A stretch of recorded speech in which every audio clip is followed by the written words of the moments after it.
አፍሪካ የፍቅረኛዋ ትብት የተቀበረበት በልጅነቱ የቦረቀበት የብስ በመሆኑ እሱን ያገኘችውና የጨበጠችው ያህል ፍንጥስጥዞ ወጣ። በዚያች ቀን ምሽት ታንኳቸው ዝግ እያለች ብትንቀሳቀስም ሁለቱም አልተኙም ነበረ። ጎህ ሲቀድና የቀን ብርሃን እየጎላ ሲመጣ የከዋክብት ብርሃን ተሰውሮ በስተ ምስራቅ ያለው ሰማይ ብሩህ ሆኖ የናሚቢያ በረሃ ቀርቦ ይታያቸው ጀመር። እንዴት ያለ ጥሩ ሀገር ነው አለች ሴንታ በትዕይንቱ ተደስታ። በጣም አሰቃቂና ምሕረት የለሽ ምድር ነው አለ እርኒ አስተሳሰቧን እንድታርም።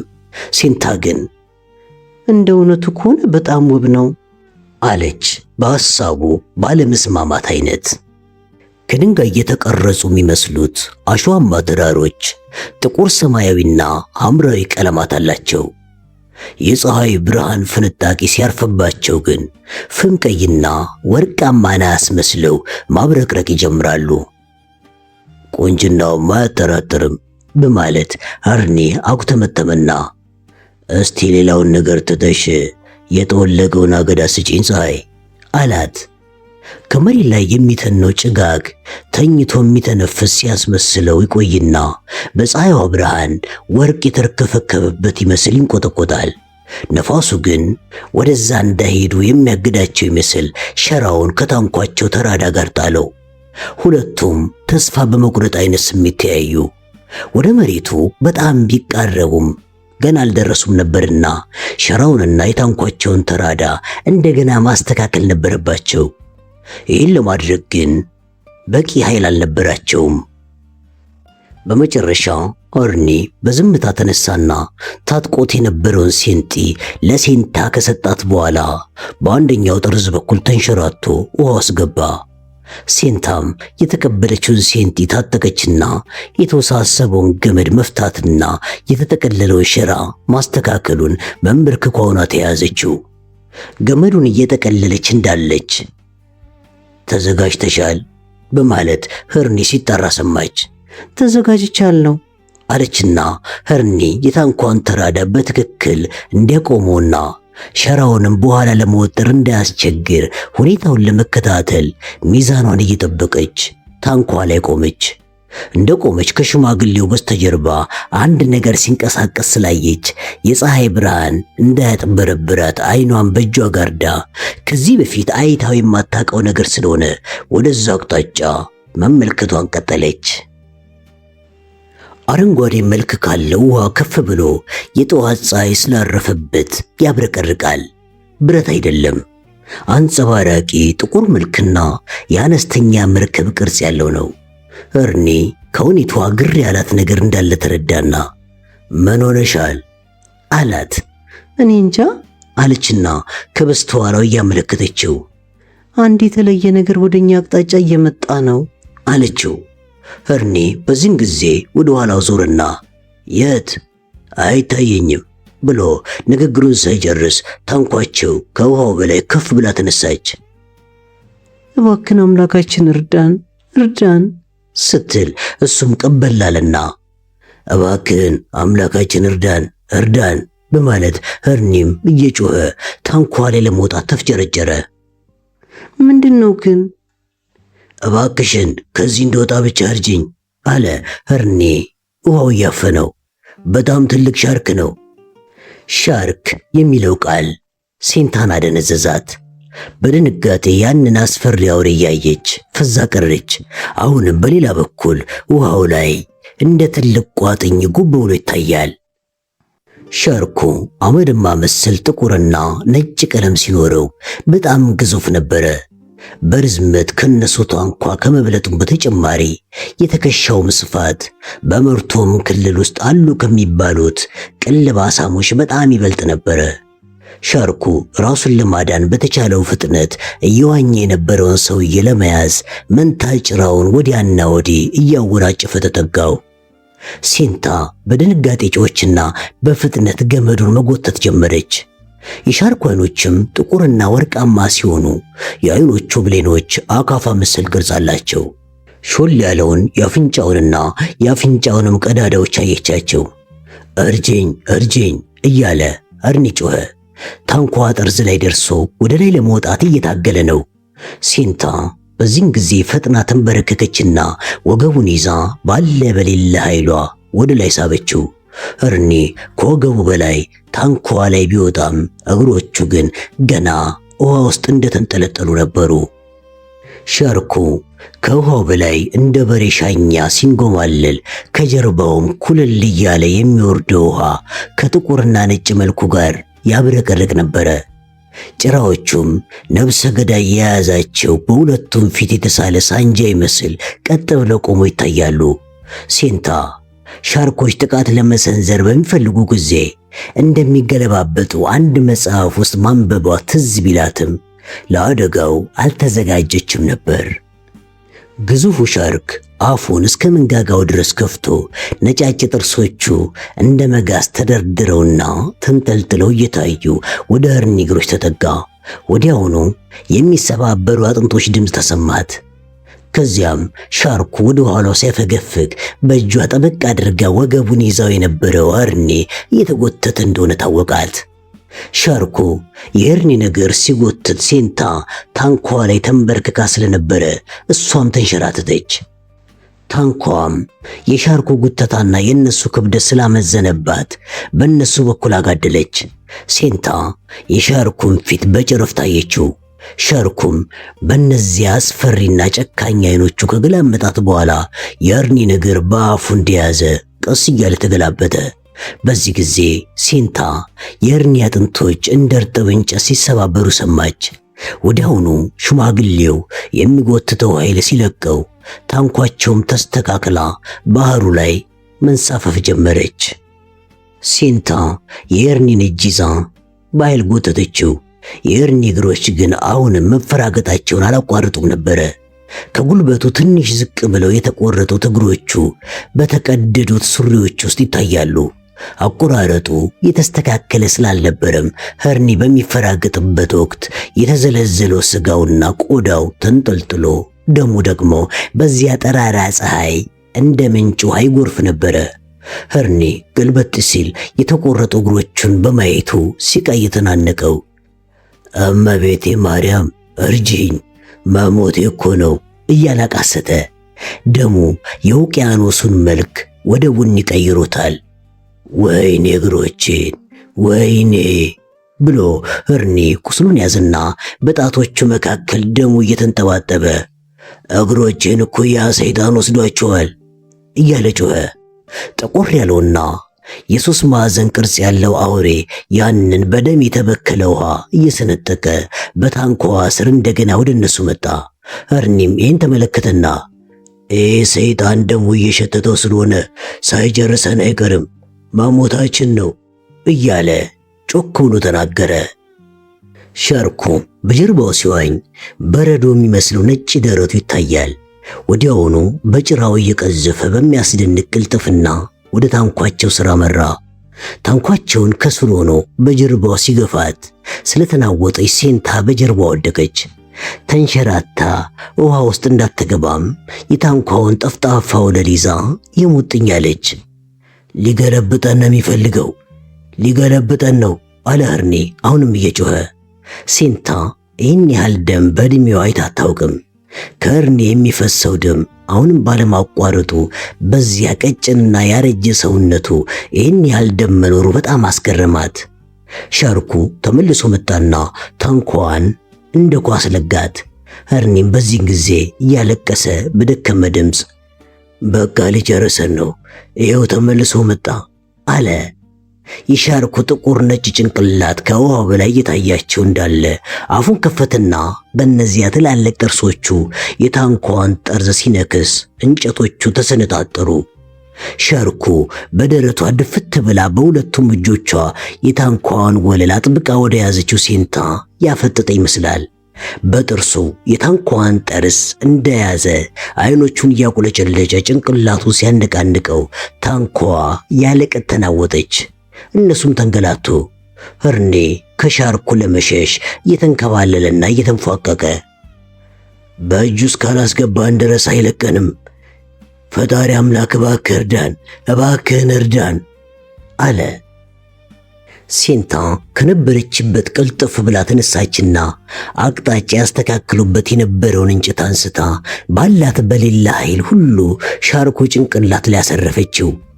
በዚህ አይነት ደጋግማ ሻርኩን ብትመታውም የሻርኩ አካል የሷን ዱላ እንደ ጎማ እያነጠረ መለሰው እንጂ ምንም ጉዳት አልደረሰበትም። እሷ ግን ዱላውን በሰነዘረች ቁጥር ትከሻዋ ድረስ ይነዝራት ነበረ። ሻርኩ በታንኳ ዙሪያ እየተዘዋወረ በኃይል ስላወዛወዛት ሴንታ ሚዛኗን አጥታ ግማሹ ሰውነቷ ውሃ ውስጥ ገብቶ ነበረ። ነገር ግን ወዲያውኑ ተመልሳ ታንኳው ላይ ወጣችና ያን በቀላሉ የማይጎዳ አስፈሪ አውሬ ጭንቅላቱን መቀጥቀጧን ቀጠለች። ሆኖም የምትመታበትን እንጨት ግማሹን በጥርሱ ቆርጦ ወሰደባትና ሴንታ እንድታርፍ ዕድል የሚሰጣት ይመስል ውሃ ውስጥ ገባ። ተመልሶ እየመጣ ነው፣ ፈጽሞ አይለቀንም እያለ እርኒ በደከመ ድምፅ ሲናገር ሴንታ አንድ ነገር ማድረግ እንዳለባት ተረዳች። ለልጇ ለማይክል ስትል ያሰበችውን ነገር ለማድረግም ወሰነች። እርኒ እነዚያን በአሰቃቂ ሁኔታ የተቆረጡ እግሮቹን ወደፊት ዘርግቶ በታንኳ ጠርዝ በኩል ጎንበስ ብሎ አረንጓዴውን ውሃ እያየ ነበረ። ተመልሶ መጣ አለና በፍርሃት ጮኸ። እነዚያ ግራጫ ፀጉሮቹ በደም ስለራሱ ግንባሩ ላይ ተጣብቀው ነበረ። ሴንታም በደም የተበከለው ውሃ ስር ጠቆር ያለውና ግዙፉን አስፈሪ አውሬ እንደገና ወደ እነሱ ሲመጣ አየችው። ይህኔ ከነበረችበት ተነስታ በፍርሃት ያንን ከባድ የአቅጣጫ ማስተካከያ እንጨት ጉራጁን ጠበቅ አድርጋ ይዛ ሻርኩ ላይ ሰነዘረች። ሻርኩ ያን ከቅድሙ የተረፈውን እንጨት ቁራጩን እስከሚቀረው ጎምዶ ቢወስደውም እንደምንም ሚዛኗን ጠብቃ ተረፈች እንጂ ውሃ ውስጥ ሊጠላት ነበረ። መሞቴ ነው ብሎ እሱ ራሱ ተናግሮ አልነበረ በማለት ራሷን ካበረታታች በኋላ ፊቷን ወደ እርኒ መለሰችና ከሻርኩ ጉርሻ የተረፈውን እንጨት በሙሉ ኃይሏ እርኒ ጭንቅላት ላይ ያሳረፈችው። እርኒ ተዝለፍልፎ ሲወድቅ ይቅርታ አድርግልኝ እርኒ፣ አንተ እንደሆንክ ሞታል። እኔ ግን ልጄን ለማዳን መትረፍ አለብኝ። አዎ፣ ስለዚህ አንተን ማስወገድ በስተቀር ሌላ አማራጭ የለኝም። ይቅርታ አድርግልኝ። በጣም አሰቃቂ ነገር ነው ያደረግኩት እያለች ስቅስቅ ብላ ለቀሰች። የሽማግሌው የራስ ቅል ተሰርጉዶ ቢገባም ዞር ብሎ ተመለከታት። አይኖቹ እሳት ለብሰው እሳት ጎርሰው ነበረ። መናገርን ፈልጎ አፉን ከፈት አድርጎ እንዳለ ግን አይኖቹ ላይ ያሉት የንዴት እሳቶች ጠፍተው እጆቹና እግሮቹ ታንኳ ወለል ላይ እንደተዘረጉ ቀሩ። ሴንታም ተንበርክካ እያለቀሰች ፈጣሪ አምላክ ይቅር በለኝ፣ ለልጄ ሳስቼ ነው፣ ልጄ መኖር አለበት፣ እርኒ ይቅርታ አድርግልኝ፣ ፈጣሪ ይቅርታ አድርግልኝ እያለች ያለቀሰች። ሻርኩ አሁንም አደጋ ለማድረስ ወደ ታንኳ ሲመጣየችና ሴንታ የእርኒ ሰውነት ቀስ ብላ ወደ ውቅያኖሱ ውስጥ ገፋ አደረገችው። ሻርኩ የሽማግሌውን ሰውነት በጥርሱ እንደያዘ ከዓይኗ ተሰወረ። ሴንታ አሁንም ያን የአቅጣጫ ማስተካከያ እንጨት ይዛው ስለነበረ ወደ ውቅያኖሱ ዳርቻ መንሳፈፍ ጀመረች። እያለቀሰች ብትሆንም ከውቅያኖሱ ባሻገር ያለው ቢጫ አሸዋ ጋር ለመድረስ ስትጣደፍ ጥጉን እየተንሳፈፉ ያሉትን ሰፋፊ ቅጠሎች ያሏቸውን ተክሎችም አይታቸዋለች።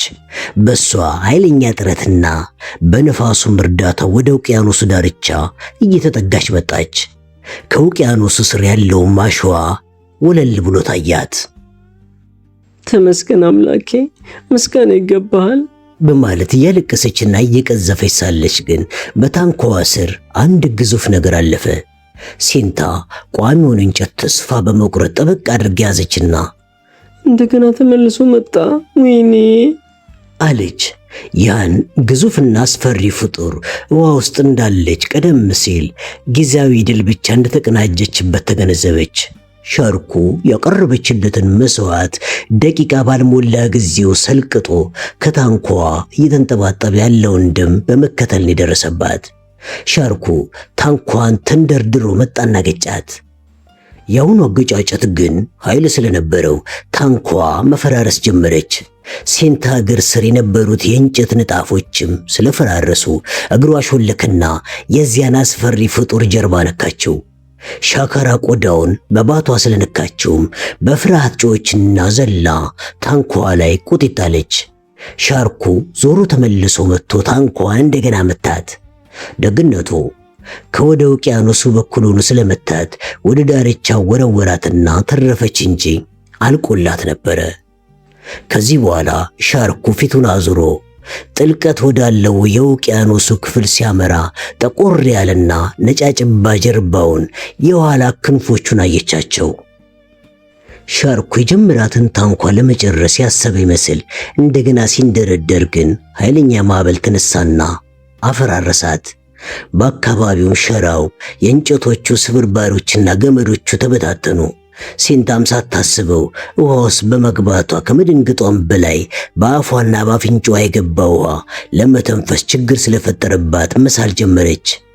ጨው ብቻ የሆነውም የውቅያኖስ ውሃ አይኗ ውስጥ ገብቶ እያስለቀሳትና ከደረቷ በታች ውሃ ውስጥ እንዳለች ሻርኩ ከፊት ለፊቷ ሲመጣ አየችው። አቅጣጫ ታስተካክልበት የነበረውን እንጨት በእጇ እንደያዘችም ቢሆን ቁጥቋጦቹ ስለመደበቅ ወደ እነሱ እየዋኘች ሂድ፣ ከዚህ ጥፋ፣ ሂድ በማለት እጮህ ጀመር። ሻርኩ ወዲያውኑ ደረሰና በአፍንጫው ሲመታት ወደ ላይ ተወርውራ አንድ ያልተገራ ፈረስ ላይ የተቀመጠች ይመስል ጥቁር ሰማያዊ ጀርባው ላይ አረፈች። ከዛም ራሱ በፈጠረው እንቅስቃሴ የአካባቢው ውሃ ስለደፈረሰ ሴንታን ለማየት ባይችልም አፉን እየከፈተና እየዘጋ ይፈልጋት ነበረ። ጭራውን ባወናጨፈ ቁጥርም ሴንታን በኃይል ይደበድባትና በግዙፉ ሰውነቱና ሻካራ ቆዳውም ይገፈታትራት ነበረ። ሴንታ እየወደቀች እየተነሳችና ከላይ እየተነፈሰች የታንኳውን አቅጣጫ ማስተካከያ እንጨቱን እንደ ምርኩስ ተጠቅማ ወደ ቁጥቋጦ አመራች። እንደ ልቧ እንዳትራመድ እየጎተተ ያስቸገራትን ወፍራሙን የቀሚሷን ጥፋት ሻርኩ በሹል ጥርሶቹ ቀዶ ሲጥልላት በመጠኑም ቢሆን ፍጥነት ጨመረች። ከጥቂት እርምጃዎችም በኋላ ውሃው ወገቧ ድረስ ዝቅ ሲል ተሰማት። ማዕበሉ ወዲያውኑ መለስ አለ።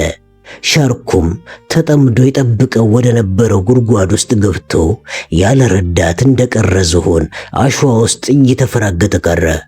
ሴንታ ከውሃ ውስጥ ወጥታ አሸዋው ላይ መቆሟን እስከተረዳችበት ጊዜ ድረስ ሮጣ ለማምለጥ ጉልበት ስላልነበራት እግሮቿን ቀስ እያለች ትጎተት ነበር።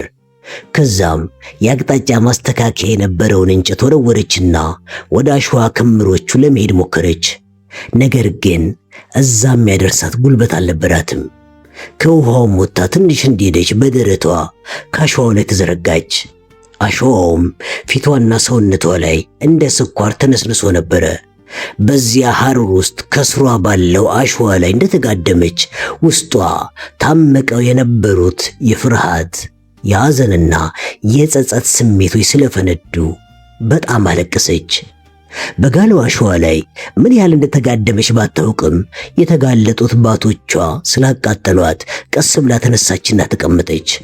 አሁንም ያንን ግዙፍ አውሬ የምታየው መስሏት የውቅያኖሱን ጠርዝ መለስ ብላ ስታይ ተንዘፈዘፈች። ሴንታ በመጨረሻ በረጅሙ ተነፈሰችና እየተጠራጠረች ከተቀመጠችበት ተነሳች። አካሏ ተገጣጥቦና ቆሳስሎ ነበረ። ጎንበስ ብላ ሰውነቷን ስትመለከተው ከሻርኩ ጋር በገጠመችው ግብግብ የተፈታተገውን ቆዳዋንና ጭኖቿ ላይ ያሉትን ሰንበሮች አስተዋለች። ቀሚሷን ሻርኩ ቀዶባት፣ ጫማዎቿንም መጀመሪያ ከመርከቡ ከመዝለሏ በፊት ጥላቸው ነበረ። ለአስታማሚነት መለያ ተብሎ ከተሰጣት ሸሚዝና የውስጥ ልብስ በስተቀር ምንም ነገር አልለበሰችም። ፍርሃት ያዛትና ዙሪያዋን ተመለከተች። ማንም ሰው የለም። ብልቷንም በእጆቿ ለመሸፈን ቃጣችና ሰው የሚባል ፍጡር በአካባቢዋ እንደሌለ ትዝ ስላላት ግን ተወችው። በዚህም ጊዜ ወገቡ አካባቢ ታስሮ የተንጠለጠለ ነገር ነካች። ስታየው የህርኒ ታጣፊ ሴንጤ ነበረ። ሴንጤውን በእጇ ይዛ ወደ ውቅያኖሱ ስትመለከት ድርጊቷ ስለታወሳት የራሴንና የልጄን ሕይወት አድናለሁ ብዬ ነው የገደልኩ። ያንተንም ሕይወት አጥፍቼ ይህን ማድረግ ባልችል ግን ውለታን አልከፈልኩም ማለት ነውና ለዘላለሙ ባለዕዳ ሆኜ እቀራለሁ በማለት ለብቻዋ ተናገረች። ከዚያም ብቸኝነቱ ስለበረታባት ፊቷን በእጆቿ ሸፍናና አሸዋው ላይ ተደፍታ ምርር ብላ ለቀሰች። አሁንም እንደ ቀድሞ ሐሩሩ አንገብግቧት ከተጋደመችበት ፍንጥር ብላ ተነሳች። ቆዳዋ ከመገኑም በላይ ውሃ ጥሙም ያሳራ ጀመር። ከዚህ ቃጠሎ የምከለልበት ጥላ ቤቴ ማግኘት አለብኝ በማለት ከነበረችበት ተነስታ ዙሪያዋን በጥንቃቄ ቃኘች። የውቅያኖሱን ዳርቻ ሙሉ ለሙሉ ማየት እንድትችል በአንዱ አሸዋ ክምር ላይ ወጥታ ብትመለከትም በአካባቢው ሰው እንደሌለ ተረዳች። በግምት 20 ወይም 30 ኪሎ ሜትር ርቀት ድረስ ከሷ በስተቀር ዝር የሚል ነፍስ አጣች። ሌላው ቢቀር ከኃይለኛው ሙቀት የምትጠለልበት ቦታ ማየት አልቻለችም። ምንም እንኳን ሻርኩ ያሳደረባት ፍርሃት ባይለቃትም መለስ ብላ ወደ ውቅያኖሱ ጠርዝ ስታይ የታንኳ ቅሪቶች ሲንሳፈፉ ስላየች እነሱን ለመሰብሰብ ወደዚያው አዘገመች። ከሸራው ላይ ለቀሚስ የሚሆናትን ያህል ከቀደደች በኋላ ወገቧ ላይ በገመድ አሰረችው። ለጫንቋና ለጭንቅላቷ መሸፈኛ የሚሆናትንም እንዲሁ ቀዳ ተከናነበች። እንዴት ጠምቶኛል አለችናም ሰፋፊ ቅጠል ወዳሏቸው ተክሎች ተመለከተች። እሷ ካለችበት በጣም ርቀው ቢታዩም ውሃ ጥሙ ስለበረታባት ለመሄድ ወስና ነበረ። ግና ሻርኩ እንደገና የመጣብኝ እንደሆነስ ብላ በውሃ ጥም መቃጠልን መረጠች። የተጋጋጠውና ሰንበር የተጋደመበት አካሏ እየቆጠቆጣት ቢሆንም የነበራት ምርጫ አንድ ብቻ ነበር። ይኸውም ኬፕታውን በስተደቡብ ስለሚገኝ ወደዚያው አቅጣጫ ማምራት ነው። ኬፕታውን ከመድረሷ በፊት ያሉትም ግር የሚል ስም ያላቸው ስኮፕመንድና ሉደሪትስቦች የሚባሉ የጀርመን ከተሞች እንዳሉ አስታወሰች። ወደ እነዚህ ከተሞች ለመድረስም ቢያንስ 500 ኪሎ ሜትር ያህል ይቀራታል። ምን ያህል ይቀራል? አዎ እንደዚህ እያልኩኝ አላስብም ብላ ከተቀመጠችበት ተነሳችና አሁን ማሰብ ያለብኝ ስለ እያንዳንዱ እርምጃዬ ነው አለች። የውቅያኖስ ውሃ ያረጠባቸውን አሸዋዎች እየረገጠች ጥግ ጥጉን አንከስ እያለች ጉዞዋን ጀመረች። ከትንሽ ጊዜ በኋላም ጡንቻዎቿ ስለተፍታቱ ቀስ በቀስ ፍጥነት ጀመረች። ራሷን እያበረታታችና እያጽናናች አገጯን ቀና አድርጋ ነበር የምትጓዘው። አለበለዚያማ ብቸኝነቱ መቼ ያንቀሳቀሳት ነበር። የውቅያኖስ ዳርቻ የማያልቅ አሰልቺ በረሃ ስለሆነ ፍርሃቷ ተቀሰቀሰ። በስተቀኝ በኩል ውሃ፣ ረጃጅምና ጫጭር አሸዋማ ተራሮች፣ በስተግሯ ኩይሳዎች ይታያሉ። ከነዚህ ሁሉ በላይ ደግሞ ደመና ያልዞረበት የጠራ ሰማይ ይገኛል። እነዚህን እያየች ለተወሰኑ ሰዓታት ተጓዘች። እስካሁን ግን ለውጥ የለም። ቀና ቢሉ ሰማይ፣ ዞር ቢሉ አሸዋ እንጂ መጠለያ አላገኘችም። ከምንም ወደ ምንም ጭር ካለ በረሃ ወደ መሰሉ እየተጓዝኩኝ ነው አለች ሰው ለማግኘት በሐሳቧ እየቋመጠች። እስካሁን የተጓዘችው በባዶ እግሯ ስለነበረ ውሃው ያለሰለሳቸው እግሮቿ ከአሸዋ ጋር እየተፋተጉ መላላት ጀምረዋል። አረፍ ብላ በሸራው ቅዳጅ ጠቅልላቸው ጉዞዋን ቀጠለች። የፀሐዩ ቃጠሎ በርትቶባት ስለነበረ የውስጥ ልብሷ በላብ እርሶ አካሏ ላይ ተጣበቀ። ውሃ ጥሙም ይበልጥ እያሳረራት ሄደ። በዚህ አይነት ሰከም ስትል ሲበስባት ደግሞ ስትንከላወስ ውላ ፀሐይዋ ዘቅዘቅ ስትል በስተምዕራብ በኩል ድንጋያማ ገደል ስላየች ፍጥነቷን ጨመረች። በጣም ደክማ ስለነበረ ግን በዚህ ፍጥነቷ ልትገፋበት አልቻለችም። የአንዱ ቀን ጉዞ ብቻ ምን ያህል እንዳደከማት ስለተሰማት 3 ቀናት የሚላስ የሚቀመስ አላገኘውም። ውሃም አግኝቼ ጉሮሬን ያረጠብኩት ትላንትና ነው አለችና በሐሳቧ ሳትጨርስ ገታችው። የድንጋያማው ገደልን እንዳሰበችው ቅርብ ስላልነበረ ትንሽ ለማረፍ ስትቀመጥ ውሃ ጥሙ ባሰባትና ውሃ ካልጠጣው መቀጠል አልችልም በማለት በዝቅተኛ ድምፅ ተናገረች። ከዛም በሩቅ የሚታዩትን ጥቋቁር ድንጋዮች ትኩር ብላ ስትመለከት ቆየችና ከተቀመጠችበት ተነስታ የሹክሹክታ ያህል በሚሰማ ድምጿ ሰው እያለች ወደዚያው አቅጣጫ ዘገመች። ድንጋዮቹ ላይ ተቀምጠው ጭንቅላቶቻቸውን ሲያንቀሳቅሱ ጮክ ብላ እየሳቀች እጆቿን አወዛወዘችላቸው። እንዴ ብዙ ናቸው እንዴ? አብጄ ነው ወይስ ጤነኛ ነኝ? ካለች በኋላ አልተሳካላትም እንጂ ለመጮህ ሞክራ ነበረ። ብዙም ሳትቆይ በዱላ የተመታች ይመስል ተንገዳግዳ ቆመችና ለካስ ባራናብስት ናቸው አለች። የእነዚያን ለዘይታቸውና ለቆዳቸው እየተባሉ የሚታደኑትና አሳዎችን እየተመገቡ የሚኖሩትን የባህር ፍጥሮች ድምፅ በሩቁ እየሰማች ከዚያ በኋላ ጉዞዋን ለመቀጠል የሚያስችላት ኃይል ባይኖራትም እግሮቿን በግድ በየተራ እየጎተተች ወደ ገደሉ አቅጣጫ መራች። በመቶ የሚቆጠሩ ባላናብስት ድንጋያማውን አካባቢ ሰፍረውበት ሲታዩ፣ ሌሎቹ ደግሞ በውቅያኖሱ ዳርቻ ይንጎራደዳሉ። ሲንታ ወደ እነሱ በተጠጋች ቁጥር በሚያስቅ አካሄዳቸው ከነግልገሎቻቸው ወደ ውቅያኖሱ ያፈገፍጋሉ። ሲንታ ወገቧ ላይ የነበረውን ሴቲ በቀኝ እጇ ይዛ ከነዚህ አንዱ መያዝ አለብኝ አለች። ባራናብስቱ ግን በእሷ መምጣት ተደናግጠው ወደ ጉሪያቸው መግባት ጀመሩ። ሲንታ ከባራናብስቱ አንዱን ለመያዝ ሮጠች። ጥቋቁሮቹ ፍጥሮች ላይ ግን ልደርስባቸው ስላልቻለች ተስፋ ቆርጣ ባለችበት ቆማ ቀረች።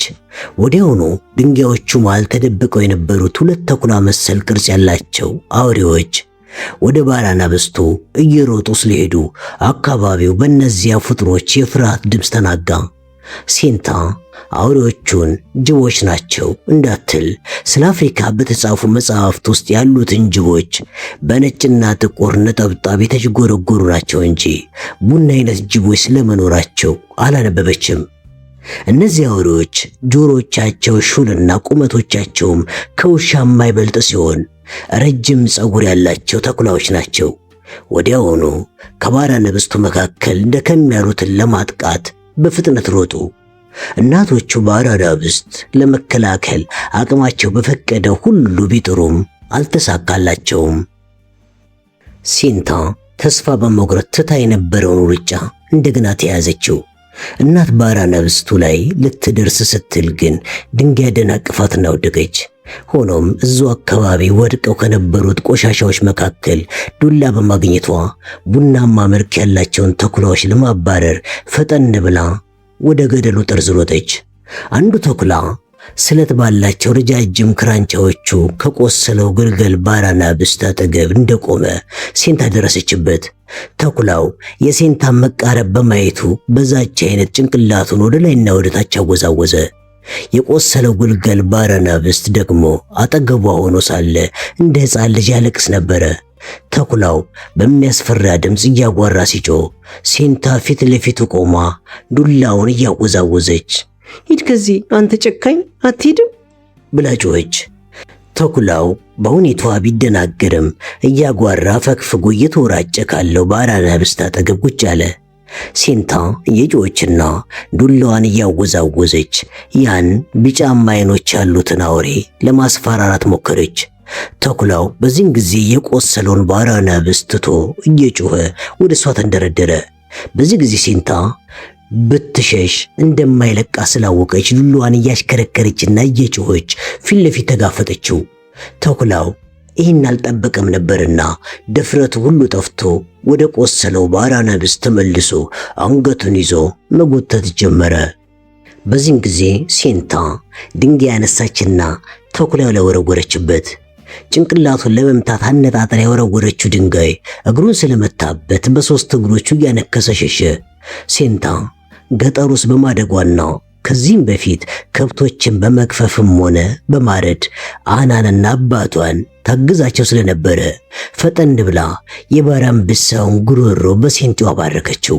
ተኩላውም እንዴት አድርጎ ተመልሶ እንደሚያጠቃ ስላላወቀ እዚያው አካባቢ እያነከሰና እያጉረመረመ ይዘዋወር ጀመር። ይህኔ ሴንታ በሁለቱም እጆቿ ትልልቅ ድንጋዮች አንስታ አከታትላ ወረወረችበት። ተኩላውም ከተወረወሩበት ድንጋዮች በአንዱ ጭንቅላቱ ስለተመታ በጥላቻ አይነት እየገላመጣት 50 እርምጃዎች ያህል ፈንጠር ብሎ ቆመ። አና በግ ስትገፍ ታደርግ እንደነበረ ሁሉ ሴንታም ባራናብስቱን በሚገባ ገፈፈችው። ከዚያም በደም በተጨማለቀ እጇ ድንጋይ አነሳችና አፈጦ ያያት የነበረውን ተኩላ ላይ ወረወረችበት። ቀጥላም የግልገሉን ባራንበሳ ጨጓራ ተጠንቅቃ ወጣችው። ሴንታ የግልገሉን ባራንበሳ ጨጓራ በደም በተጨማለቁ እጆቿ እንደያዘች አና በልጅነቷ እረኞች ግልገል በግ ሲሞትባቸው እንዴት ያደርጉ እንደነበር የነገረቻት ትዝ አላት። የግልገሉ ባራንበሳ ጨጓራ ከላይ በቢጫማ ስብ ቢሸፈንም ውስጡ ግን ምን እንዳለ ለማየት አያስቸግርም። ምናልባትም ተኩላዎቹ ግልገሉን ማጥቃት ከጀመሩበት ጊዜ ድረስ እናቱ ጉያ ውስጥ ሆኖ ጡት እየጠባ የቆየ ሳይሆን አይቀርም። ምክንያቱም ጨጓራው ምንም ትንሽ ብትሆንም በወተት ትወጥራለች።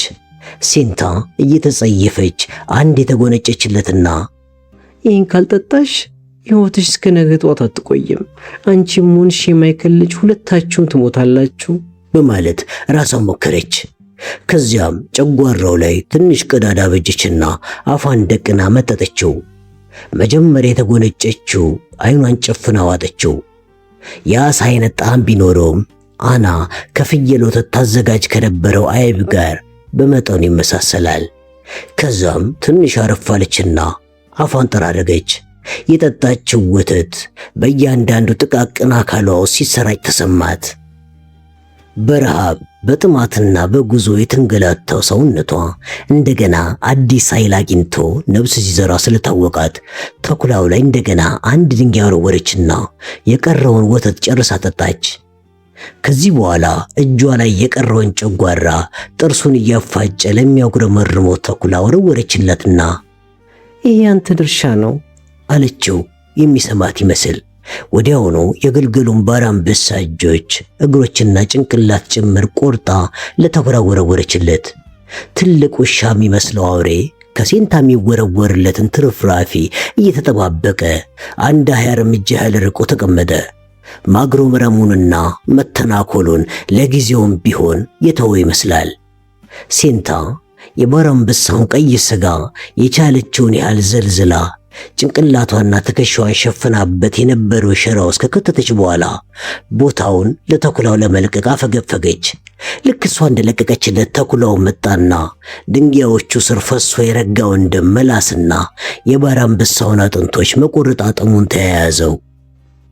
ገደሉ ጫፍ ላይ ማዕበሉና ንፋሱ እየቦረቦረ የሰራው እንደ መጠለያ ሊያገለግል የሚችል ዋሻ ነበረ። ቦታውን ከሷ በፊትም ሌሎች ሰዎች እንደተቀመጡበት መሬት ላይ ያለው አመድና ሞርቶም ውስጥ ከሰገነታቸው ጀርባ ካለችው ትንሽ ኮረብታ ላይ አናና እሷ ሲያድኑ የሚጠቀሙበት አይነት ሹል ድንጋይ ስላገኘች እርግጠኛ ሆነች። ይህንኑ ድንጋይ በእጇ ይዛ ከቆየች በኋላ ሸሚዟ ኪስ ውስጥ ከተተችው። አምድ ላይ ያሉትን የእንጨት ከሰሎች አይታ እሳት ማንደድ እንዳለባት ስለተገነዘበች የዘለዘለችው ስጋም ጠፈፍ እንዲልላት ዋሻው መግቢያ አጠገብ ባሉት ድንጋዮች ላይ አስቀምጣው እንጨት ለመልቀም ወጣች። እንጨቶቹን አምጥታ አመዱ አጠገብ ከከመረች በኋላ እሳት ለመፍጠር 2 እንጨቶችን ማፋተግ እንዳለባት ካነበበቻቸው መጽሐፍት ስላስታወሰች 2 ደረቅ እንጨቶችን መርጣ ማፋተግ ጀመረች። ጣቶቿን እስከሚያማት ድረስ ብታፋትግም እሳት ማውጣት ግን አልቻለችም። ስለዚህም ተስፋ ቆርጣ ጋደም ብላ እየጠለቀች ያለችውን ፀሐይ ትመለከት ጀመር። የምሽቱም ንፋስ ቀዝቃዛ ስለነበረ በሸራው ስትሸፋፈን ደረቷ ኪስ ውስጥ ያስቀመጠችው ሹል ድንጋይ ወጋት። ከቅርብ ጊዜ ወዲህ ጡቶቿ ማደግና መጠንከር ጀምሮ ስለነበረም አሻሸቻቸው። ስለ እርግዝናዋ ማሰብ ስትጀምር በመጠኑም ቢሆን ጥንካሬና ብርታት ተሰማት።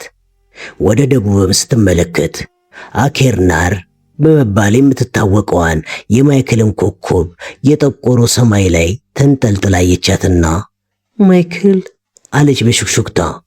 ስሙን በምትጠራበት ጊዜ እጇን በአጋጣሚ ደረቷ ላይ ስታደርግ ደረቷ ኪስ ውስጥ የነበረውን ሹል ድንጋይ ነካችው።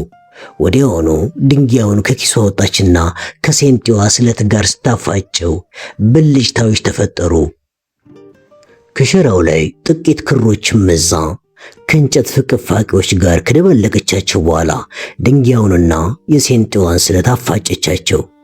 ከብዙ ድካም በኋላ አነስተኛ እሳት ተፈጠረ። ከዚህ በኋላ የባሕር አንበሳውን ስጋ እየጠበሰች በላች። የባሕር አንበሳው ስጋ ሲጠበስ የጥጃና የጥንቸል ስጋ ጣዕም ነበረው። በልታ ስትጨርስም ፀሐይ የጎዳውን የሰውነቷን ቆዳ በስቧ ባበሰችው። የተረፈውን የተጠበሰም ስጋ ለሚቀጥሉ ቀናት አስቀመጠችው። እሳቱን ከዚህ በኋላ በደንብ አያያዘችና በሸራዋ ተሸፋፍና ዱላዋን አጠገቧ አስቀመጠች። በዚህን ጊዜ ሴንታ በልጅነቷ አልጋዋ አጠገብ ተንበርክካ ስትጸልይ አና ከኋላዋ ቆማ ትመለከታት የነበረው ትዝ አላት። አሁንም አና በቅርብ ሆና የምታያት መሰላት። ከዛም አጠገቧ ያለውን ግድግዳ ተደግፋ መጸለይ ያለብኝ በማለት ጸሎቷን ጀመረች። ሁሉን የምትችል አምላክ ሆይ ውቅያኖስ ውስጥ ከመስመጥ ስላዳንከኝ ምግብና ውሃም ስለሰጠኝ አመሰግናለሁ። ግን አለችና እግዚአብሔርን ከማመስገን ይልቅ ልትወቅሰው ፈልጋ ከንፈሮቿን ነከሰች። ይህን ጊዜ አናን አስታወሰቻት። ብትኖር ኖሮ አንቺ ደፋር ፈጣሪ አምላክ እንዴት ትዳፈሪያለሽ ብላ እንደምትጮህባት ስለምታውቅ ያሰበችውን ትታ ጸሎቷን ቀጠለች። ፈጣሪ አምላኬ ሆይ የምትሰጠኝን ፈተና መቋቋም እንድችል ኃይልና ጥንካሬ ስጠኝ። የሚያስከፋ ካልሆነ በእኔ ላይ ፈተናና ችግሮችን መደራረቡ ላንተ ምን እንደሚሰራልህ ማወቅ እፈልጋለሁና ይሄንን እንዳውቅ እርዳኝ ካለች በኋላ ከልመና ወይም ከምስጋና ይልቅ ተቃውሞ የበዛበት ጸሎቷን እንዴት እንደምትጨርሰው ስታስብ እንቅልፍ ወሰዳት። ስትነቃ የት እንዳለች ወይም ምን እንዳነቃት አላወቀችው ነበረ። እሳቱም ጠፍቷል። ከዚያም በጨለማ ዋሻው መግቢያ ላይ ሆኖ እየተመገበ ያለ አውሬ እንዳለ አወቀችና ቶሎ ብላ እሳቱን አያይዛ ስታይ ባለፈው ምሽት በጥንቃቄ ጠቅልላ እሳቱ ዳር ከነበረው ድንጋይ አጠገብ ያስቀመጠችው የተጠበሰ ስጋ የለም። ቀና ብላ በእሳቱ ጭላንጭል ወደ ዋሻው መግቢያ ስትመለከት ጅብ የሚመስል ቅርጽ ያለው አውሬ ስላየች በንዴት እየጮኸችና እያለቀሰች ከተቀቀለሉት እንጨቶች አንዱን አንስታ ወረወረችበት። ከዛም አንተ ቆሻሻ ሌባ ሂድ ከዚህ እያለ ተሳደበች። አውሬውም ስለተመታ እየጮኸ ወደ ጨለማው ፈረጠጠ። የጠዋቷን ፀሐይ ለመሞቅ ብዙ ባሕር አንበሶች ከዋሻው በታች ባለው ሰፊ ድንጋያማ ቦታ ላይ ተንጋለዋል። በዚህን ጊዜ ሴንታ ርቧትም ጠምቷትም ስለነበረ ሁለት እጅ ሞላ ሞላ የሚያደርጉ ድንጋዮችና ዱላዋን ይዛ ቁልቁለቱን ወረደች። ገና ወደ ባሕረ አናብስቱ በመጠጋት ላይ እንዳለች ከሩቅ አይተዋት ኖሮ በዚያ ከሌሎች እንስሳት ሁሉ ለየት በሚል አረማመዳቸው ፈጠን እያሉ ውሃ ውስጥ ገቡ። እሷ ከዛ አካባቢ ዞር እስካላለች ድረስ በፍጹም ከውሃ ውስጥ አይወጡም። በሙከራዋ አለመሳካት ተሳቃ እንደ ራባት ወደ መጠለያዋ ተመለሰች። አመዱ አጠገብ በነበረው ድንጋይ ላይ ትንሽ የባሕረ አናብስት ቁራሽ ስብ ስላገኘች ከደቃቅ ከሰል ጋር በእጇ አሸችውና አፍንጫዋን፣ ጉንጯንና በልብስ ያልተሸፈነው ሰውነቷን ሁሉ ቀባችው። እንደዚህ ያደረገችው በመጠኑም ቢሆን የፀሐዩን ቃጠሎ ለመከላከል ነበረ። ከዛም ሴንጤዋን፣ ሹሉን ድንጋይና ዱላዋን ሰብስባ ተነሳች። ከጥቂት ሰዓታትም ቢሆን ዋሻው ያረፈችበት ቤቷ ስለነበረ ትታው በመሄዷ ቅር ተሰኘች። ዙሪያውን በዓይኗ ቃኘችው። እየቃኘችው ከተሰናበተችውም በኋላ የውቅያኖሱ ጠርዝን ተከትላ ማለቂያ የሌለውን ጉዞ ተያያዘችው። የዚያ ዕለት ሙሉ ቀን ስትጓዝ ብትውልም ሲመሽ መጠለያ የሚሆናት ዋሻ ለማገዶ የሚሆን የወዳደቁ እንጨቶች የምትመገበውና የምትጠጣውን በመንገዱ ላይ አላገኘችም ነበርና በሸራዋ ተሸፋፍና አሸዋማ ተራሮች ውስጥ አንዱ ስር ተኛች። ሌሊቱን ሙሉ ሲነፍስ የነበረው ነፋስም አሸዋውን አልብሷ ስለነበረ ጠዋት ላይ ስትነሳ የዓይን ቅንድቦቿና ፀጉሯ በአሸዋና በጨው ተሸፍነው ነበረ። ብርዱም አካሏን ሲያኮማትረው እንደ አሮጊት ዱላዋን እየተመረኮዘች ጉዞዋን ቀጠለች። ቀስ በቀስ ጡንቻዎቿ ሲፍታቱ የተኮማተረው ሰውነቷ ቢነቃቃም እየደከመች መሆኗ ታውቋታል። የፀሐዩም ግለት እየጨመረ በሄደ ቁጥር ሰውነቷ በማይሰማ ጩኸት መጠማቱን አሳወቀ። ከንፈሮቿ አብጠው ተሰነጣጠቁ። ምላሷም በወፍራም ምራቋ ተለውሶና ደርቆ አበጠ። ውቅያኖሱ ዳርቻ ተንበርክካ ፊቷን ከታጠበች በኋላ ትከሻዋንና ጭንቅላቷን የሸፈነችበትን ሸራ ከልብሶቿ ጋር ውሃው ዘፈዘፈቻቸው። ከቀዝቃዛውና ጥርት ብሎ ከሚታየው ውሃም አንድ የተጎነጨችለት። ለጊዜው ምንም ባይላትም እየቆየ ግን ውሃው ሲደርቅ ጨው የተሰነጣጠቁ ከንፈሮቿና ሰውነቷን አቃጠላት። የውሃ ጥሙ ማንገበገባት። ከቀትር በኋላ በሩቅ ከሚታየው እርጥብና ለስላሳ አሸዋ ላይ ሁለት በቁመት እኩል የሆኑና ተመሳሳይ ነገሮች ሲንቀሳቀሱ ያየች ስለመሰላት አይኖቿን ከጨረሩ በእጇ ጋረደች። እነዚያ በርቀት ጥቃቅን መስለው የሚታዩት ተንቀሳቃሽ ነገሮች ደረታቸው ነጭና ሌላው ሰውነታቸው ጥቁር መልክ ያለው አሞራዎች ሲሆኑ ማዕበሉ ከውቅያኖስ ውስጥ ገፍቶ ወደ ዳር አፈናጥሮ በጣላቸው አንዳንድ ነገሮች ላይ ይሻሙ ነበር። ሲንታ እግሯን እየጎተተች ስለተጠጋቻቸው የሚሻሙበትን ነገር እንኳን ሳይዙ አሸዋው ላይ እንደተዉት በረሩ። ጥሎት የተነሱት አንድ ትልቅ ነገር ነበር።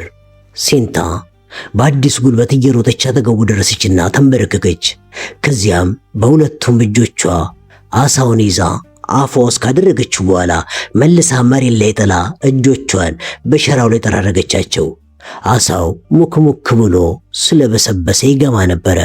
ሲንታ ጥሟን ለመርሳት በመሞከር ጉልበቷን አቅፋ ኩርምት ብላ ቁጭ አለችና ለተወሰነ ጊዜ የገማውን አሳ እያየች ከቆየች በኋላ የአሳውን ስጋ ቆራርጣ ትንሹን ቁራጭ አፏ አስከተተችው።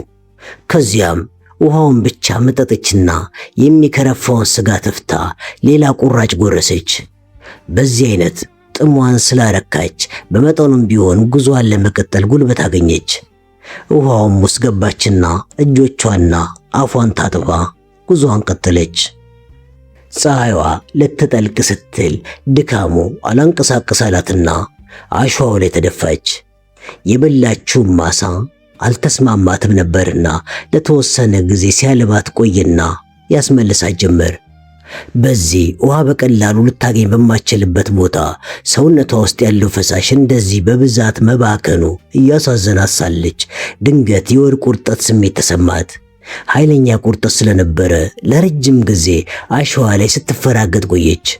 ህመሙ መለስ ሲልላት ጊዜው መሽቶ ነበርና እንደምንም እየተጎተተች ወደ ውቅያኖሱ ዳርቻ ሄደችና ተጣጥባ ተመለሰች። ረሃቡ፣ ጥማቱ፣ ድካሙና የምሽቱ ብርድ ተስፋ ስላስቆረጣት አሸዋው ላይ ተንጋላ ሞቷን መጠባበቅ ጀመረች።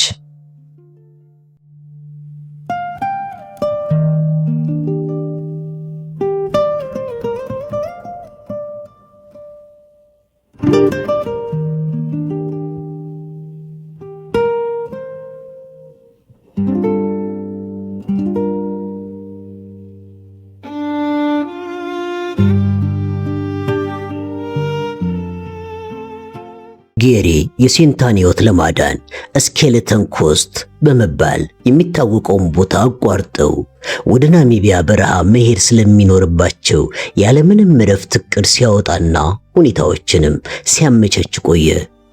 ባያጋጥመው እንጂ ከዚህ በፊትም ቢሆን ጌሪ እንደዚህ ባለ የፍለጋ ቡድን ውስጥ የመሳተፍ ምኞት ነበረው። አሁን ግን እንዲያውም የቡድኑ መሪ የመሆን ዕድል ስላገኘ የተቻለውን ሁሉ በማድረግ ላይ ነው። ልጅህ ሻምበል ማይክል ከርቲኒ በግዳጅ ላይ እንዳለ መሞቱን ስንገልጽልህ በእንግሊዝ ንግሥትና በራሳችንም ስም ከፍተኛ የሐዘን ስሜት እየተሰማን ነው የሚለው ከክፍለ ጦሩ መጀመሪያ የተላከለት ቴሌግራም ከደረሰው በኋላ ሕይወቱን አቅጣጫ ለማስያዝና ለማስተካከል ስላልቻለ ጨለማ ሆኖበት ነበረ። ከዚህ ቀጥሎ ከመንትያ ወንድሙ የተላከለት ሁለተኛው ቴሌግራም ሲደርሰው ግን ጨለማው ተገፈፈለት። ቴሌግራሙ የሟች ልጅ ባለቤት የወደፊቱን የልጅ ልጅህን አርግዛ በጦርነቱ ምክንያት መጠለያ ስላጣች ወደ ኬፕታውን በሚሄድ መርከብ በአንደኛ ማዕረግ አሳፍሬ ልኬያታለሁና እዚያው ድረስ ሄደ ተቀበላት። እንደደረሰችም መልእክት ላክልኝ፣ ዝርዝሩን በደብዳቤ ገልጽልሃለሁ። ያንተው ሲን ይል ነበረ። በዕድሜ አዲስ ፀሐይ ወጣችልኝ እያለ ሲደሰት የቤንጊዮላ ጎርፍ ሴንታን የሟቹ የማይክልን ልጅ እንደያዘች ወሰደበት። ወደ ነበረበት የጨለማ ሕይወትም ለመመለስ አልፈለግም።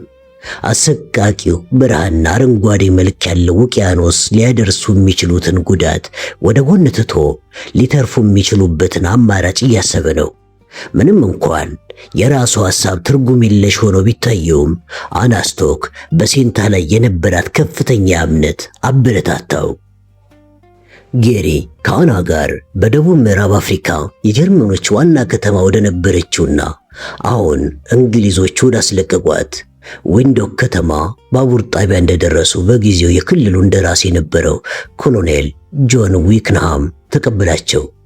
በዚያን ሰሞን ዊክንሃም ከጀነራል ስሚትስና ህመምተኛ ከነበረው ጠቅላይ ሚኒስትር ከጀነራል ሉዊስ ቦታ ለእንግዳው መልካም አቀባበልና ትብብር እንዲያደርግ በተከታታይ የቴሌግራም ትዕዛዞች ደርሰው ስለነበረ ፍርሃትም ከበሬታም በተቀላቀለበት ስሜት እንደምን አለ ጌታዬ አለ።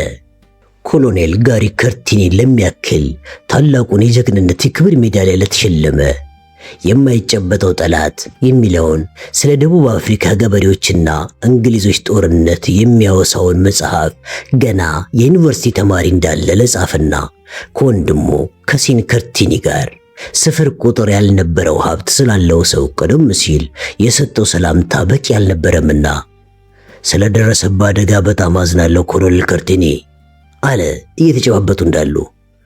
አመሰግናለሁ አለ ጌሪ ከነማዕረጉ ስለተጠራ እየተኩራራ። ከዚያም የፀሐይ መከላከያ ሰፊ ባርኔጣ በማድረጓና ረጅም ቀሚስ በመልበሷ የጉርድ በርሜል አይነት ቅርጽ ይዛ ከጎኑ ቆማ ወደ ነበረችው አና ዞር ብሎ እመቤት ስቶክን ተዋወቃት አለ ለአናም እንዲገባት በደቡብ አፍሪካን ቋንቋ። ዊክንሃምም እሱን በመከተል በዚያው ቋንቋ ከእርሶ ጋር በመተዋወቄ ክብር ተሰምቶኛል እመቤቴ አለ።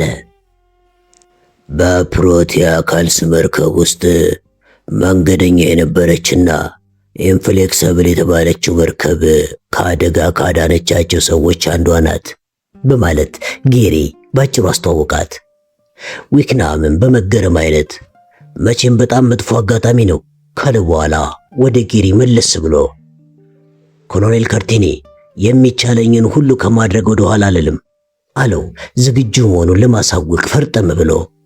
በዚህን ጊዜ ጌሪ ቀልጠፍ ብሎ የሚያስፈልጉትን ነገሮች ስላልተናገረ አና መኪና፣ ሰውና ሀገሩን የሚያውቅ መንገድ መሪ ያስፈልገናል፣ በአስቸኳይ ነው የሚያስፈልጉን አለች ፈጠን ብላ።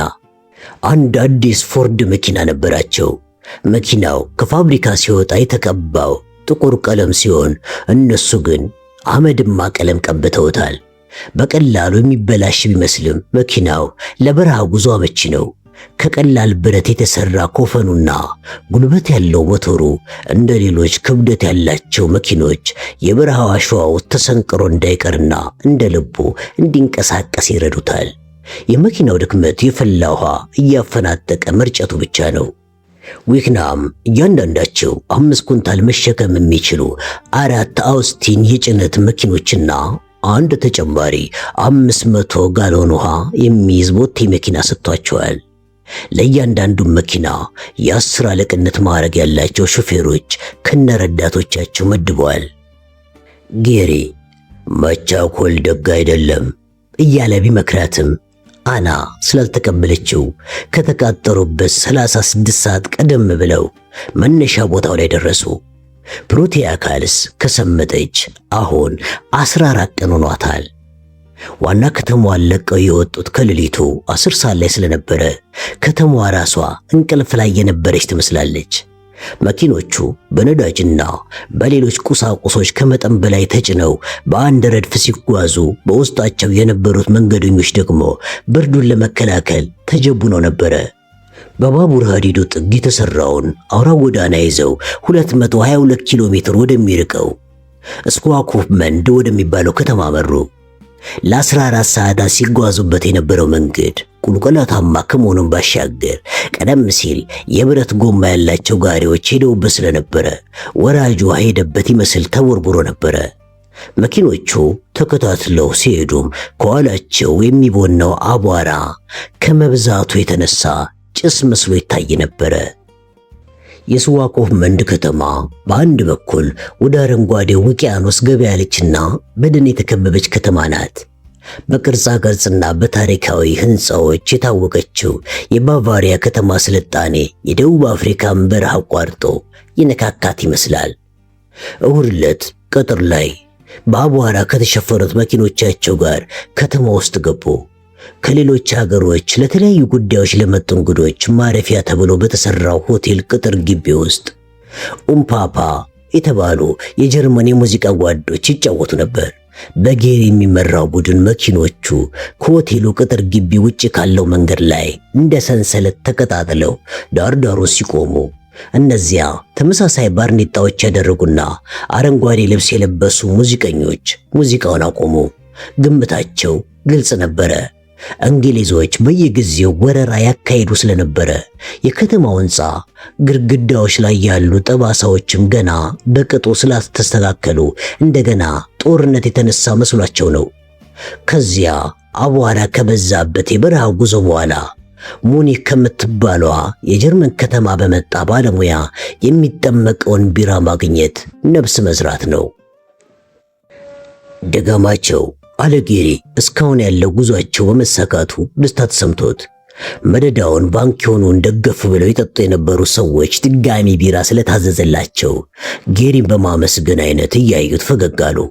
ምንም እንኳን በላባቸው ተለውሶ ፊታቸው ላይ ተጋግሮ የነበረው አቧራ እየተፈረፈረ ወደ ቢራቸው ቢራገፍም ከመጠጣት ወደ ኋላ አላሉ። ጌታዬ አለቻና ፈጠን ብላ ተጣጥባ በሳሎኑ በር በኩል ብቅ እንዳለች። ጌታዬ ጊዜ ለምን ታባክናለህ?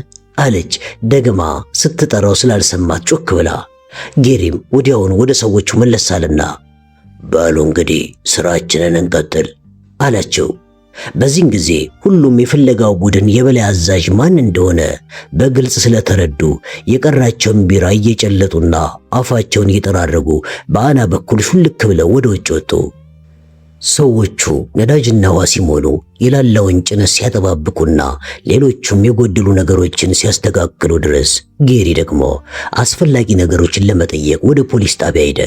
የጣቢያው ኃላፊ የነበረው 50 አለቃ ስለ ጌሪ መምጣት አስቀድሞ ተነግሮ ስለነበረ ገና ሲያየው በሚችለው ሁሉ ለመርዳት በመነሳሳት ይቅርታ አድርግልኝ ኮሎኔል፣ እኛ ገና ከ3 እና ከ4 ቀን በኋላ ትመጣላችሁ ብለን ነበር የምንጠብቀው። ይህንንማ ብናውቅ ኖሮ አለና ንግግሩን ሳይጨርስ ዝም አለ። ከዚያም 50 አለቃው በመስኮቱ ወደ ሰሜን እየተመለከተና ትዕይንቱ እየዘገነነው ስለዚህ ቦታ የሚያውቅ ማንም ሰው የለም፣ ግን መንገዱን ሊመራችሁ የሚችል ሰው አግኝቻለሁ ብሎ ከወንበሩ ጀርባ ካለው ግድግዳ ላይ የተንጠለጠሉትና በሜንጦ መጀመሪያ ረድፍ ላይ የታሰሩትን ቁልፎች አውርዶ ጌሪን እየመራ ወደ እስረኛው ክፍሉ አመራ።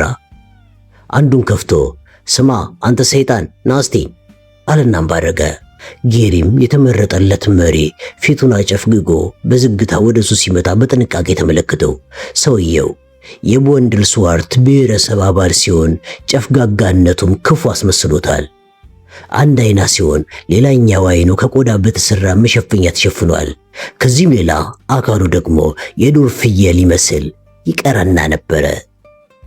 ያን ምድር በሚገባ ሳያውቀው አይቀርም፣ ደግሞ ማወቅ አለበት አለና 50 አለቃው ጥርሱን እያፋጨ የአውራሪስ ቀንድና የዝሆን ጥርስ ከዚህ አካባቢ ስለሰረቀ ነው 5 ዓመት የተፈረደበት አይደለም እንዴ ካሊፔት ብሎ ጠየቀው። ካሊፔት ከቆዳ የተሰራችውን ጃኬቱን ከፈት አድርጎ ምንም መልስ ሳይሰጥ ደረቱ ላይ ያሉትን ፀጉሮች ያሻሽ ጀመር። በጉዞ ላይ ታዛዥ ሆኖ ምንም ካላስቸገረ እንደ ሁኔታው እስከ 2 ወይም 3 ዓመት ድረስ ድንጋይ ፈለጣ ስራ ላይ ተሰማርቶ ይቆይና ከዛ በኋላ ይፈታል እያለ 50 አለቃው ሲያስረዳ ካሊፔት ከደረቱ ፀጉሮች መካከል ተባይ ያገኘና በጥፍሮቹ መካከል አስገብቶ ጨፈለቃት። በስራው ካላስደሰተኝስ በማለት ጌሪ ስለተጠራጠረ ጠየቀ። ካሊ የሚለው ቃል በስዋሂሊ ቋንቋ መጥፎ ወይም ክፉ የሚል ትርጓሜ ስላለው ሙሉ በሙሉ እምነት ሊኖረው አልቻለም። 50 አለቃውም በዚህ ጊዜ እንደዛማ ከሆነ እሱን ተሸክማችሁ ወደዚህ ለማምጣት አትቸገሩ፣ ገላችሁ ሬሳውን እዚያው ቅበሩት እንዳለ የካሊፔት ሁኔታ ወዲያውኑ ተለወጠ። ደጉ ጌታዬ አለና በደቡብ አፍሪካ ቋንቋ እያንዳንዱን ዛፍ፣ እያንዳንዱን ድንጋይና እያንዳንዷን አሸዋ ስለማውቃት እንደ ውሻ እታዘዝልሃለሁ በማለት ቃል ገባ። አናም ቀደም ብላ በነበረችበት ፎርድ መኪና ውስጥ ሆና ተጠብቀው ነበርና ገና ከመምጣቱ ምን አቆየ ልጄ እዛ ጭው ያለ በረሃ ውስጥ ብቻዋን ከሆነ ዛሬ 16ኛ ቀኗ እኮ ነው አለችው። ጌሪ ግን ለጊዜው አናን ችላ እንደማለት ብሎ ለአስር አለቃው ካሊፔትን እያስረከበ ለማምለጥ ከሞከረ እንድትገለው ፈቅጄልሃለሁ አለው። በሚናገርበት ጊዜ ጨካኝ መስሎ ለመታየት ቢሞክርም እንዳልሆነ ግን ያስታውቅበት ነበረ።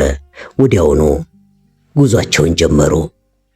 መንገዱ የውቅያኖሱን ጠርዝ ይዞ ስለተሰራ በስተግራ በኩል የአረንጓዴው ውቅያኖስ ማዕበል በቢጫ መልክ ያለው አሸዋ ላይ ሲወድቅና ፊት ለፊታቸው ደግሞ የሚጨፈግገውና መጨረሻ የሌለው የውቅያኖሱ ዳር በጭጋግ ሲሸፈን ይታያቸዋል። ወደ ሰሜን ጉዟቸውን በቀጠሉ ቁጥር የመንገዱ ደብዛ እየጠፋ ሄደ። ጌሪም በዚህ ጊዜ ካሊፔትን አስጠራና ከዚህ በኋላ ምን አለ ሲል ጠየቀው። ካሊፔትም ምንም ነገር የለም ብሎ መለሰለት። ጌሪ እልህ ያዘውና በራሱም ሆነ አብሮት ባሉት ሰዎች ሙሉ እምነት በተቀላቀለበት ስሜት ከዚህ በኋላ የራሳችንን መንገድ እየጠረግን እንሄዳለን በማለት ትዕዛዝ ሰጠ። ይህ ስሜቱ ግን ለሱ አልታወቀውም ነበር። በዚህ አይነት የሚቀጥሉትን 64 ኪሎ ሜትሮች ለመጓዝ 4 ቀን ፈጀባቸው። በመንገዳቸው ላይ ለ100 ዓመታት ያህል ደርቀው የኖሩ ወንዞች ቢያጋጥሟቸውም በብዙ ችግር አቋረጧቸው። አንዳንድ ጊዜ ከአሸዋ ተስተካክሎ ስለሚታይ አመቺ መስሏቸው ሲሄዱበት መኪኖቹን ስለሚያሰምጥባቸው ጎትተው ያወጣሉ። አንዱ የጭነት መኪና ጎማው የተሰነጠቀው መሬት ውስጥ ገብቶ በጎኑ ስለተገለበጠና ሌላኛው ደግሞ የኋላው ፓሊስትራው ስለተሰበረ ሁለቱም መኪኖች ከአገልግሎት ውጭ ሆኑ። በመሆኑም አስፈላጊነታቸው ስላበቃ ጥሏቸው ተጓዙ። የጣሏቸው ዕቃዎች፣ ድንኳኖች፣ ወንበሮች፣ ጠረጴዛዎች፣ የመታጠቢያ ገንዳ፣ የሻይ ቅጠል የያዙ ካርቶኖች፣ የታሸጉ የቆርቆሮ ቅቤዎችና ሌሎችም ተመሳሳይ ነገሮች ነበሩ። ሁለቱ መኪኖች ከተጫኑት ዕቃ ጋር ቢቀነሱም አሁንም ጉዟቸውን ወደ ሰሜን ቀጠሉ። የቀትሩ ፀሐይ በጣም ኃይለኛ ከመሆኑም የተነሳ የመኪኖቹ ራዲያተሮች ውሃ እያፈላ ስላስቸገራቸው እነሱን ለማቀዝቀዝ በየግማሽ ሰዓቱም መቆም ነበረባቸው። በእያንዳንዱ ቦታዎች ደግሞ እንደ ቢላዋ ስለት ያላቸው ጥቋቁር ድንጋዮች እያጋጠሟቸው ጎማዎቻቸው ስለተበሳሱባቸው በአንድ ቀን ብቻ በዚህ አይነት ጎማ የለወጡበትን ጊዜ ጌሪ ሲቆጥር 15 ደረሰ። ማታ ደግሞ እነዚህ ቀኑን ሙሉ ሲደክሙ የዋሉ ሰዎች ባሏቸው ፋኖሶች እየተጠቀሙ የተበላሹትን ከመነዳሪዎች ይጠግናሉ። በአምስተኛው ቀናቸው ሹልና ደረቅ የሆነው ብራንድበርግ ተራራ ደርሰው ሰፈሩ። ይህ ተራራ የተቃጠለው ተራራ በመባል ይታወቃል። ጠዋት ሲነጋ ግን ካሊፔት አልነበረም፣ ጠፍቷል።